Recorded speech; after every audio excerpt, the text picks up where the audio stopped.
Welcome to student Panda classes. Myself Anupama. और आज हम लोग एक्सक्रीशन के बारे में आगे बढ़ने वाले हैं। जैसे कि हमने पढ़ा था कि जो एक्सक्रीशन होता है that is a necessary process जो हर एक लिविंग ऑर्गेनिज्म में होता है, ताकि वो क्या कर सकता है, अपने बॉडी का वेस्ट मटेरियल वहाँ पे वो रिमूव कर सकता है। जैसे कि आपको पता होगा कि ह्यूमन बॉडी के अंदर किडनी होता है जो क्या करता है कि हमारे ब्लड में जो भी तरह टाइप के वेस्ट मटेरियल होते हैं, वो सारे वेस्ट मटेरियल जो ब्लड में प्रेजेंट होंगे, माने वो वाटर हो सकता है, एक्स्ट्रा सॉल्ट हो सकता है, मिनरल्स हो सकते हैं, प्रोटीन्स हो सकते हैं, वो सारे टाइप के सब्सटेंस क्या होगा कि जब ब्लड फिल्टर हो जाता है तो फिल्ट्रेशन ऑफ ब्लड के बाद क्या करेगा, वो यूरिन के फॉर्म में वो वेस्ट को निकाल देता है। बट अभी सवाल ये आएगा कि मानिए अगर जो किडनी है, जो हमारा मेन ऑर्गन होता है एक्सक्रीशन के लिए, अगर मानिए वो खराब हो गई है या फिर किसी वजह से भी हम बोल सकते हैं वो अगर काम नहीं करता है, तो ह्यूमन बॉडी क्या करता है, या फिर हमारे बॉडी जो सिस्टम होते हैं उसको हम कैसे ठीक कर सकते हैं, या फिर अगर किडनी अगर कहीं पे डैमेज हो जाता है, फेलियर हो जाता है जिसको हम बोल सकते हैं,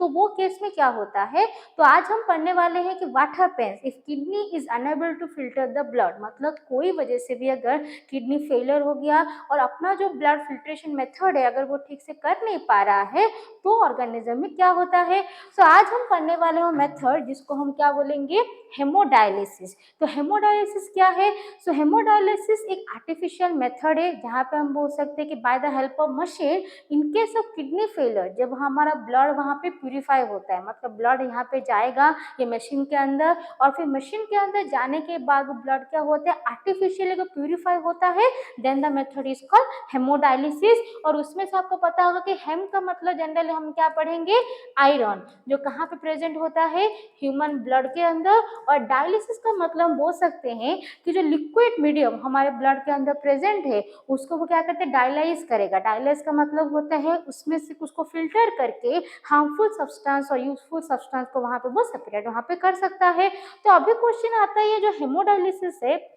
एक ऑर्गेनिज्म में कब करना पड़ता है, मतलब एक पेशेंट की बॉडी में हम हेमोडायलिसिस कब कर सकते हैं। तो आपको पता है कि there are many factor like injury, infection और restricted blood flow to kidney reduce the activity of kidney. मतलब क्या है कि कभी कभी हो सकता है हमारे बहुत सारे सराउंडिंग फैक्टर हो सकता है, माने जैसे कि हम किस तरह से खाना खाते हैं, किस तरह से पानी पीते हैं, हमारे बॉडी को जो रिक्वायर एलिमेंट्स चाहिए जो हमारे किडनी या फिर बोल सकते बाकी सारे ऑर्गन के प्रॉपर फंक्शनिंग के लिए चाहिए होता है, वो अगर हम नहीं लेते, या फिर बोल सकते हम ठीक तरह से पानी नहीं पीते, लोग वहाँ पे अल्कोहल कंज्यूम कर सकते हैं, ड्रग्स कंज्यूम करते हैं। तो उसे बहुत सारे अलग अलग रीजन की वजह से हम जब बोलेंगे कि किडनी जो होता है वो क्या कर देता है, उसका एक्टिविटी यहाँ पे रिड्यूस हो जाता है। मतलब जितना इजीली उसको ब्लड फिल्ट्रेशन करना होता है उतना इजीली वो ब्लड फिल्ट्रेशन अगर कर नहीं पाता है, तो वो केस में हम क्या बोलेंगे, उसको क्या बोल सकते हैं हम, किडनी फेलर। मतलब किडनी जो उसका काम होता है टू फिल्टर द ब्लड, वहाँ पे वो क्या करेगा, किडनी क्योंकि वो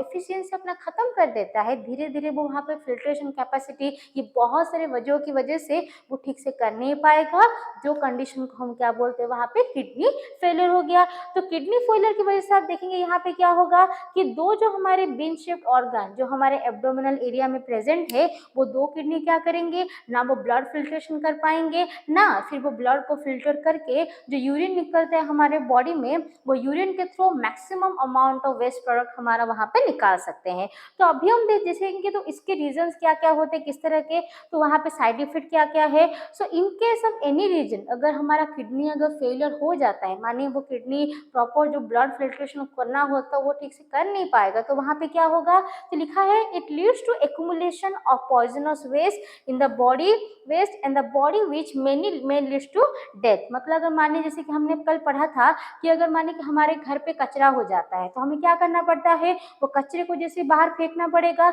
अगर वही कचरा घर के अंदर अगर रहेगा तो उसमें इंसेक्ट ग्रो हो सकते हैं, मॉस्किटो ग्रो हो सकते हैं, फ्लाई ग्रो हो सकते हैं, उसकी वजह से हमारे घर पे इन्फेक्शन हो सकता है। वैसे ही उसी तरह से अगर किडनी किसी वजह से अगर ब्लड फिल्ट्रेशन कर नहीं पाएगा तो क्या कर सकता है, जितने भी हमारे बॉडी के वेस्ट मटेरियल होते हैं जो फिर हार्मफुल सब्सटेंसेस होते हैं जो हमारे बॉडी से निकल जाने चाहिए वो निकलेंगे नहीं, और इसके वजह से वो क्या होगा, it start accumulating accumulating in your body, मतलब हमारे बॉडी के डिफरेंट डिफरेंट पार्ट में वो क्या होते हैं वहाँ पे जमा होना स्टार्ट हो जाएगा। और अगर से बहुत टाइम तक अगर ये वो सारे वेस्ट मटेरियल या फिर पॉइजनस सब्सटेंस बॉडी के अंदर अगर जमा हो जाते हैं तो वो क्या कर सकते हैं, different types of organ failure हो सकता है, इन्फेक्शन हो सकता है, और ज़्यादा सीवियर होने से वहाँ पे क्या हो सकता है, डेथ भी पॉसिबल हो सकता है। दैट मीन अगर वेस्ट नहीं निकला किसी वजह से भी अगर हमारे बॉडी में, तो वहाँ पे वो ऑर्गन फेलियर के साथ साथ जो क्या कर सकता है वहाँ पे डेथ भी पॉसिबल हो सकता है। तो अगर मानिए किसी के बॉडी में अगर ऐसे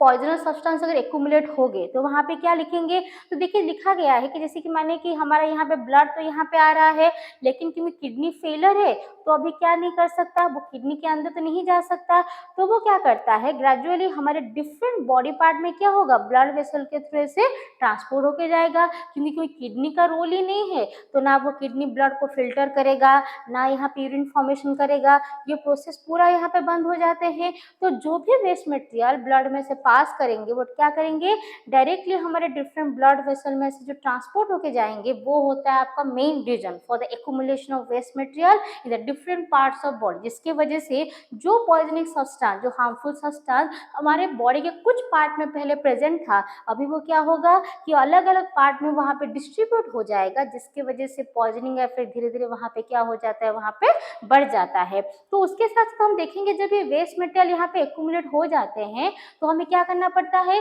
सो in this case kidney failure and artificial machine is use to remove the nitrogenous waste product from the blood. तो मानिए अभी किडनी फेलियर हो गया, ऐसा नहीं है कि दोनों किडनी एक साथ फेलियर हो जाते हैं, ऐसा मानते हैं कि अगर एक किडनी अगर फेलियर हो जाता है तो हमारा जो दूसरा किडनी है वो कैपेबल है कि वो हमारे ब्लड फिल्ट्रेशन कर सकता है। बट प्रॉब्लम कहाँ पे आएगा, जो दोनों के दोनों किडनी वहाँ पे फेल हो जाएंगे और अपना वो काम ठीक से नहीं कर पाते हैं, तो वहाँ पे हमें क्या करना पड़ेगा, जिससे ही कंपलसरी एक आर्टिफिशियल मशीन की यूज करना पड़ेगा, जिसका नाम हमने ऑलरेडी पढ़ा है हेमोडायलाइजर, या प्रोसेस को हम पढ़े हैं हेमोडायलिसिस, जो क्या करता है आर्टिफिशियली मशीन की वजह से वो ब्लड को वहाँ पे फिल्टर करेगा, जिसके वजह से क्या होता है हमारा ब्लड आर्टिफिशियल मेथड में प्यूरिफिकेशन होके वहाँ पे यूरिन फॉर्मेशन कर सकता है। तो अभी हम देखेंगे वो हेमोडायलिसिस मशीन क्या है और वो वहाँ पे किस तरह से काम कर सकता है। सो यहाँ पे देखिए जैसे कि यहाँ पे हम देखेंगे कि लिखा गया है, so in this case kidney failure and artificial machine use हमने ऑलरेडी पढ़ा है।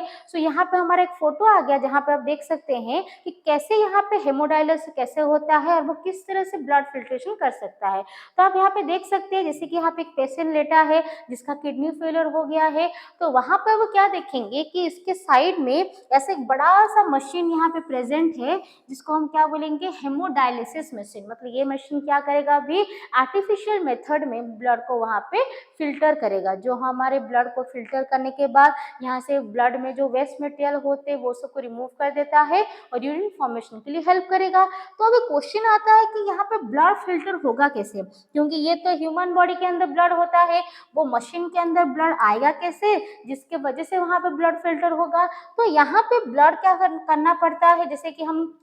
ब्लड टेस्ट के लिए खून निकाल के देते हैं, वैसे तो आप निकाल नहीं सकते आपके बॉडी का सारा खून, लेकिन क्या होगा कि यहाँ से ह्यूमन बॉडी से जैसे कि पाइप लाइक स्ट्रक्चर के थ्रू क्या होगा, ये जो हेमोडायलिसिस मशीन के अंदर ब्लड वहाँ पे कॉन्स्टेंटली मूव करता रहता है। मतलब ऐसा हम बोल सकते हैं कि जैसे कि वो इंसान लेटा है वहाँ पे, तो वहाँ पे क्या देख सकते हैं, एक छोटा सा यहाँ पे एक मशीन लिखा गया जिसको बोलते हैं हेमोडायलिसिस, जहाँ पे क्या होता है ब्लड का फिल्ट्रेशन होगा। ये मशीन पूरा है, बट ये साइड में जो बॉक्स है जिसको बोलेंगे हेमोडायलिसिस, वो क्या करता है, ये वो पर्टिकुलर पार्ट है जहाँ पे क्या होगा आपका ब्लड फिल्ट्रेशन होता है। तो अभी क्वेश्चन आता है ब्लड यहाँ पे आएगा कैसे, तो हमें पता है कि ब्लड फिल्ट्रेशन करने के लिए, हेमोडायलिसिस में ब्लड फिल्ट्रेशन करने के लिए पहले वो खून को इसके अंदर आना पड़ेगा। तो आने के लिए यहाँ पे क्या हम देख सकते हैं कि हमें देखिए जैसे कि हम खून देते वक्त जैसे कि पाइप का यूज करते हैं, वैसे ही पाइप क्या करते हैं हमारे आर्टरी से, बिकॉज में पता है कि renal artery brings the impure blood to the kidney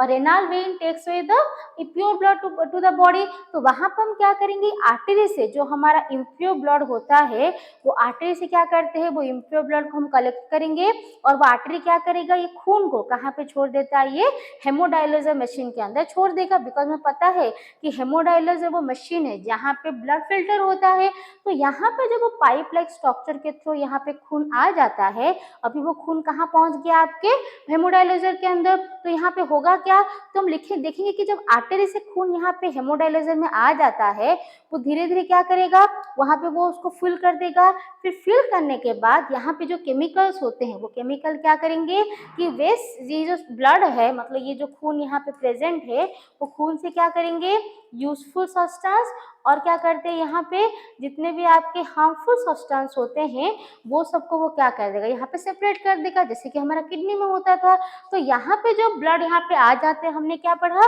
कि यूजफुल सब्सटेंस ब्लड में ही प्रेजेंट हुए, और जितने भी वेस्ट प्रोडक्ट थे हार्मफुल सब्सटेंस आप देख रहे हैं यहाँ पे कुछ कुछ जगह पे वो क्या हो गए, एक्यूमुलेट होना, जमा होना यहाँ पे स्टार्ट हो गए। तो जैसे कि यहाँ पे खून आ गया, उसमें से यूजफुल सब्सटेंस और हार्मफुल सब्सटेंस सेपरेट हो गए। फिर क्या हम देखेंगे कि जितने भी यहाँ पे हम बोलेंगे कि जो मेथड में ये ब्लड आया उसमें से सारी यूजफुल और हार्मफुल सब्सटेंस सेपरेट हो गए, वही मेथड को हम क्या बोलेंगे यहाँ पे, डायलिसिस। और डायलिसिस के बाद होता क्या है, हम देखेंगे कि डायलिसिस के बाद जो हमारा प्यूरिफाइड ब्लड है जो क्या करता है, वापस से बॉडी में वापस चला जाएगा। मतलब हम देख सकते हैं वेस्ट प्रोडक्ट क्या हो गए बच्चों, उधर ही प्रेजेंट है, बट आफ्टर प्यूरिफिकेशन वो क्या करता है, ब्लड वापस वेन के मदद से बॉडी के अंदर चला जाता है, मतलब आएगा हेमोडायलिसिस मशीन में bye the help of artery. और जब वहाँ पे फिल्ट्रेशन हो जाता है, फिल्ट्रेशन होने के बाद वो वेस्ट मटेरियल को अपने अंदर रख लेगा और प्यूरिफाइड ब्लड जो होता है वो क्या करता है, वापस ह्यूमन के बॉडी में ट्रांसफर हो जाता है बाय द हेल्प ऑफ कौन सा ब्लड वेसल, वेन। तो ये तरीके से क्या होगा कि हेमोडायलिसिस मशीन में क्या करता है, ब्लड फिल्ट्रेशन यहाँ पे होता रहेगा। और यहाँ पे हम बोल सकते हैं कि जो ब्लड फिल्ट्रेशन मेथड है, आप बोलेंगे तो डिफरेंस क्या है हमारे किडनी और इसके अंदर, तो आपको ये पता, ये आपको जानना है कि जो हेमोडायलिसिस मशीन होता है उसको हम क्या बोलते हैं, आर्टिफिशियल किडनी मेथड भी बोल सकते हैं, जहाँ पे ह्यूमन मेड जैसे कि किडनी का स्ट्रक्चर होता है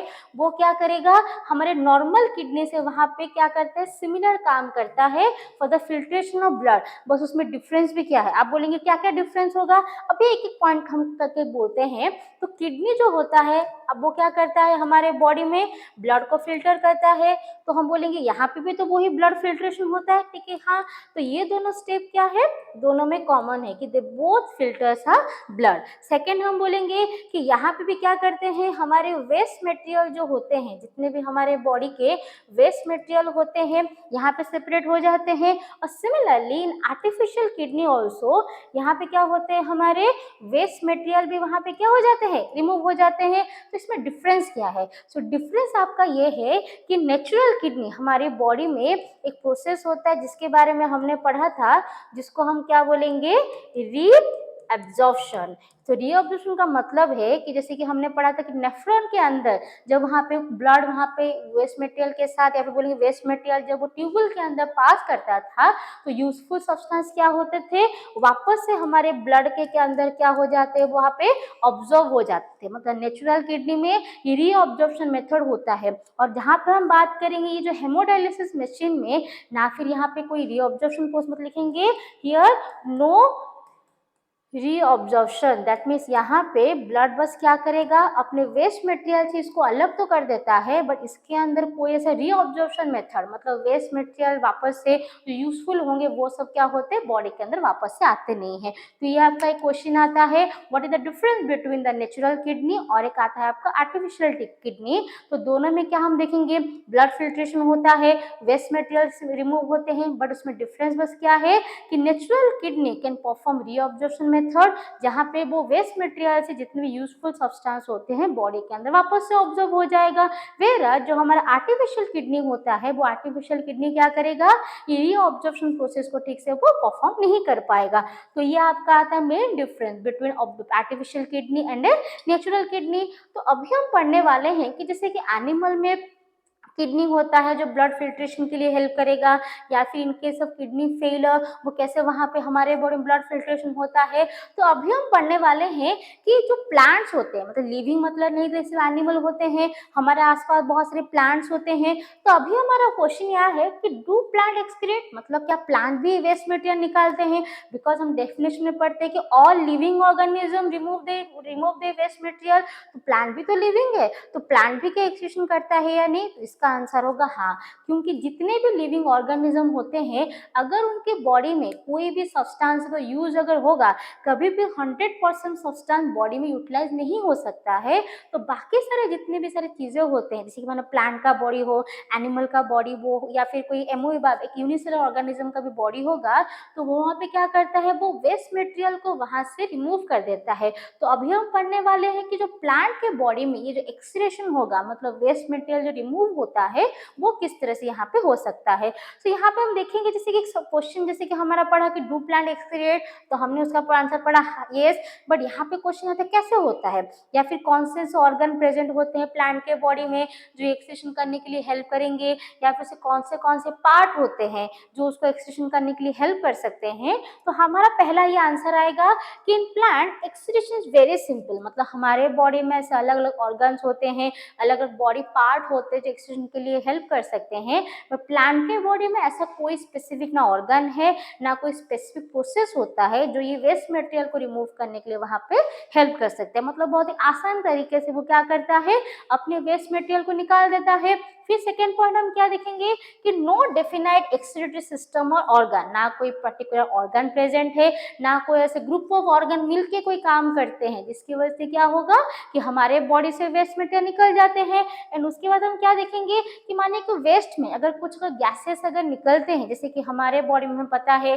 कि हम ऑक्सीजन गैस लेते हैं, कार्बन डाइऑक्साइड गैस छोड़ते हैं, और वो एक्सचेंज ऑफ गैसेस के लिए क्या करता है, लॉन्ग्स में हेल्प करता है। वेराज प्लांट के बॉडी में हमें पता है वो क्या लेता है, कार्बन डाइऑक्साइड गैस लेगा, ऑक्सीजन गैस को बाहर छोड़ता है। तो इसके लिए उसके बॉडी में जो लीफ के सरफेस होते हैं, जो थिन लेयर्स के होते हैं, वहां पे जो स्टोमाटा एक ऑर्गन होता है, हमने पढ़ा है, जो क्या करेगा, ये गैसेस को रिमूव कर देते हैं by a method called diffusion. और डिफ्यूजन का डेफिनेशन में हमने पढ़ा है कि movement of molecules from its higher concentration to lower concentration. तो वैसे ही by the help of stomata plant क्या कर सकता है, अपने जो गैसेस वेस्ट प्रोडक्ट होते हैं उसको बाहर वहां पे निकाल देता है। उसके बाद हम क्या पढ़ेंगे कि मानिए अगर वहां पे इनकेस अगर कहीं पे वेस्ट मटेरियल है तो कहाँ पे जमा होगा, या फिर वो कैसा फॉर्म में कन्वर्ट होता है। तो ये आपका पॉइंट आएगा कि waste stored in the vacuoles of leaves, flower, fruits and bark. तो इनकेस अगर प्लांट में कुछ भी अगर वेस्ट प्रोडक्शन अगर होता है तो प्लांट के डिफरेंट पार्ट, माने उसके लीफ में, उसके फ्लावर में, जो हमने वैक्यूल्स पढ़ा है, वैक्यूल आपको पता है it is the largest cell organ of a plant cell. तो उसके अंदर क्या करता है, वो अपने जो वेस्ट मटेरियल को, माने लिक्विड फॉर्म में होंगे या फिर सॉलिड फॉर्म में होंगे, वो सारे वेस्ट मटेरियल क्या करता है, अपने अंदर वो वहां पे स्टोर करके रख सकता है। फिर आपका ये क्वेश्चन आएगा कि जैसे कि ये जो मूवमेंट होते हैं यहाँ पे कैसे क्या काम करेंगे। तो आपको पता है जैसे कि नॉर्मली जो एक यंग प्लांट होता है, वो young plant normally green colour का होता है, लेकिन जब डे बाय डे उसमें वेस्ट मटेरियल वहां पे बढ़ जाते हैं, वो डिफरेंट पार्ट में एक्यूमुलेट हो जाएगा, तो हम क्या देखेंगे कि उसके पता है कुछ कुछ जगह पे उसके कलर्स के चेंजेस होते हैं, या आपको पता है कि बहुत सारे प्लांट के प्रोडक्ट्स होते हैं जो उसके रूट से, बाग से या फ्लावर से हम एक्सट्रैक्ट करते हैं। तो क्या लिखा है कि जितने भी हमारे वेस्ट प्रोडक्ट क्या करते हैं, लीव्स, फ्लावर, फ्रूट, ये सब में जमा होते हैं, और कुछ कुछ जो वेस्ट प्रोडक्ट होते हैं वो क्या करते हैं, जो रेजिन्स या फिर गम होता है, रेजिन आपको पता है जिसकी एक फ्रेगनेंस वाला सब्सटेंस होता है, गम जो होता है जो हमारे लेटेक्स मतलब रबर एक्सट्रैक्शन में यूज करते हैं, वो सारे भी क्या करते हैं, प्लांट के वेस्ट रिमूवल मेथड का एक पार्ट है, जिसके वजह से हमें बहुत सारे यूजफुल सब्सटेंस, जैसे कि मेडिकल फील्ड में हो सकता है, टायर इंडस्ट्री में हो सकता है, ऐसे अलग अलग जगह पे हम क्या करते हैं, ये प्लांट के वेस्ट का यूज करते हैं। तो ऐसा आप नहीं मान सकते प्लांट का वेस्ट है, इवन प्लांट का वेस्ट भी क्या कर सकता है, ह्यूमन के लिए बहुत ज्यादा यूजफुल होता है। मतलब हर हमारे इंडस्ट्री में, मानिए आप डोमेस्टिक पर्पज की बात करें, आप इंडस्ट्रियल पर्पज की बात करें, मेडिसिनल पर्पज की बात करें, ये सभी केसेस में क्या कर सकते हैं हम, मेडिसिनल वेस्ट का मतलब मेडिसिनल सब्सटेंस जो होते हैं वो जनरली प्लांट के वेस्ट से ही हमें यहाँ पे मिल सकता है। और ये जो सारे केमिकल्स होते हैं वो क्या करते हैं, जैसे कि हमने पढ़ा डिफरेंट डिफरेंट इंडस्ट्री में यूज होते हैं, ताकि वहां से हम अलग अलग तरह के प्रोडक्ट बना सकते हैं जो हमें अलग अलग जगह पे हम बोलेंगे फाइनेंशियली हमें बेनिफिट कर सकता है, और उसके साथ इकोनॉमिकली वो वायबल होता है। तो उसके बाद जैसे कि हमने पढ़ा ये जो एक्सक्रीशन होता है, जैसे कि हमने पढ़ा है कि बहुत सारे जो वेस्ट मटेरियल होते हैं जैसे कि रेजिन्स और गम्स हमारे अलग-अलग इंडस्ट्रियल सेक्टर या फिर मेडिसिनल सेक्टर में यूज़ होता है। उसके साथ-साथ हम क्या देखेंगे कि जो प्लांट होता है वो क्या करता है बहुत सारा वेस्ट मटेरियल निकलता है जो क्या करते हैं इवन सॉइल के अंदर स्टोर होकर रह सकते हैं जो हमारे बोलेंगे कहीं के एज़ अ फूड प्रोडक्ट भी हम क्या कर सकते हैं उसका इस्तेमाल कर सकते हैं। तो जिससे कि हमने कंक्लूजन पे क्या पाया कि ह्यूमन बॉडी का जो नाइट्रोजनस वेस्ट होता है वो जनरली हार्मफुल होता है for the organism, but plant का जो वेस्ट होता है वो क्या होगा कि हो सकता है प्लांट के बॉडी में उसका कोई फर्दर यूज नहीं है, बट वही सारे वेस्ट जब हम ह्यूमंस यूज करते हैं उसके बहुत सारे इकोनॉमिकल एंड फाइनेंशियल बेनिफिट हमारा मिल सकता है।